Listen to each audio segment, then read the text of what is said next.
जरूड फाट्यावर दुचाकी अपघातात एक जण मयत झाल्याप्रकरणी पिंपळनेर पोलीस ठाण्यामध्ये गुन्हा दाखल करण्यात आला। सदर घटना दिनांक 22 नोव्हेंबर 2024 रोजी 7:30 वाजण्याच्या दरम्यान सायंकाळी ही घडली होती। म्हणून या प्रकरणी दिनांक 3 डिसेंबर 2024 रोजी 6:48 सायंकाळी पिंपळनेर पोलीस ठाण्यामध्ये गुन्हा दाखल करण्यात आला आहे। अशी माहिती आज दिनांक 4 डिसेंबर रोजी बुधवारी सायंकाळी 7 वाजता माध्यमांना पोलिसांनी माहिती दिली आहे।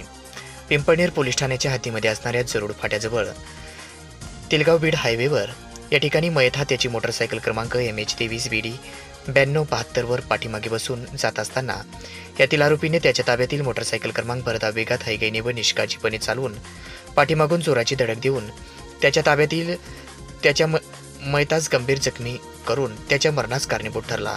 यामध्ये सचिन भारत पवार व 31 वर्षे राहणार खोडका राजुरी तालुका जिल्हा बीड हा मयत झाला। म्हणून या प्रकरणी फिर्यादी रवी किरण भारत पवार व 29 व्यवसाय मजुरी राहणार खोडका राजुरी यांच्या फिर्यादीवरून मोटरसायकल क्रमांक MH05BB 1435 चा चालक याच्या विरोधामध्ये पिंपळनेर पोलीस ठाण्यात कलम 281, 106, 125 ब भारतीय न्यायसंहिता नुसार पिंपळनेर पोलीस ठाण्यामध्ये गुन्हा दाखल करण्यात आला आहे। याचा पुढील तपास पोलीस हवालदार वनवे हे करत आहेत।